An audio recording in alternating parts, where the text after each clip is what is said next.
Durant tot el matí i part de la tarda s'han format cues davant la sala polivalent de l'Escala, el punt escollit per administrar de manera massiva les vacunes contra la Covid als escalencs i als municipis que depenen de l'àrea bàsica. Avui se n'administraran unes 230 a un ritme d'una vacuna per minut. S'administra a les persones de 80 anys que encara no l'han rebut i s'avança la vacunació a la franja compresa entre els 70 i els 79 anys, que en un principi s'havia previst per la setmana vinent, pel dia 12 d'abril. A partir d'ara s'estableixen els dimecres i els dijous per vacunar. Marta Pedrerol, directora d'Atenció Primària de la Fundació Salut Empordà. Aquesta setmana acabem la vacunació dels majors de 80 anys. El nostre objectiu és finalitzar ja totes les persones majors de 80 anys per ja entrar del 70 al 79. Aquesta tanda o aquest grup d'edat de 70 a 79 el anirem fent per edats.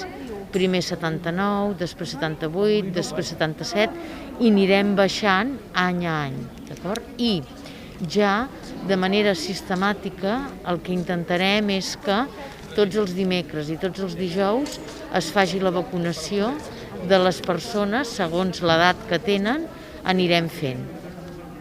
I vacunarem no només a les persones de l'Escala, sinó que també vacunarem a totes les persones, a tots els municipis que formen part de l'àrea bàsica, ja que concentrem major número de vacunes amb el menor temps possible. Si pot ser dimecres, i si ha de ser dimecres i dijous perquè ens arriben més vacunes, doncs dimecres i dijous. S'administra la vacuna de Pfizer, que en alguns casos pot provocar febre o malestar. A cada persona se li explica què ha de fer.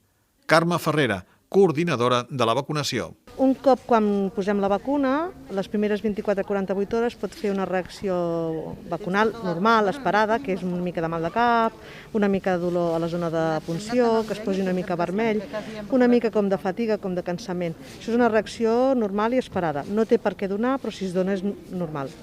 Si passés això, es poden prendre un paracetamol. La majoria dels qui reben la vacuna es mostren contents, tot esperant poder deixar enrere el tancament a casa de tants mesos. De tota manera, hi ha opinions per tot. Escoltem en Francisco Ramírez, en Ferran Moreno, la Pepi Armengol i l'Àngela Oliver. Que sí, que estoy contento de haberme vacunado porque así luego podremos ir a más sitios, que no podemos ir a ningún lado. Estamos siempre en casa metidos, bueno, 4 paseos, pero cortos. Y al huerto me voy cada día a comer lechugas frescas. Pues ha anat tot bé, segons el previst, a l'horari que estava marcat, i l'atenció bona, rapidesa, tot correcte. Tenia ganes i tenia molta fe amb la vacuna, tinc molta fe. No, sí, estic contenta d'haver vingut, i tant que sí, molt bé. Jo penso que tots ho tenim de fer-ho, no? És per al nostre bé i per tothom, veia, en general. Sí, estic molt contenta d'haver vingut i no em fa mal res, al contrari, molt bé. Mira, això de la vacuna, si ha d'anar bé, ho donarà molt ben fet, però encara no acabo d'entendre bé això. A veure si donarà resultat o no donarà resultat. Confiem que sí. En les properes sessions es vacuna aquesta franja dels 70 als 79 anys. Des del cap de l'Escala es trucarà als candidats a vacunar. No cal que ningú hi truqui ni s'inscrigui a cap web de salut. Nosaltres el que fem és que estem citant telefònicament a les persones ja donant hora per la primera i de la segona dosi a la sala polivalent. Llavors el que fem és actualitzar les dades que tenim de les persones. Necessitem un mòbil, un telèfon mòbil, perquè la segona dosi, tot i que els hi hem donat hora, els hi recordarem i els hi enviarem un recordatori per SMS. Per tant, és molt important que vagin signant la possibilitat de que els enviem un SMS de recordatori per la segona dosi.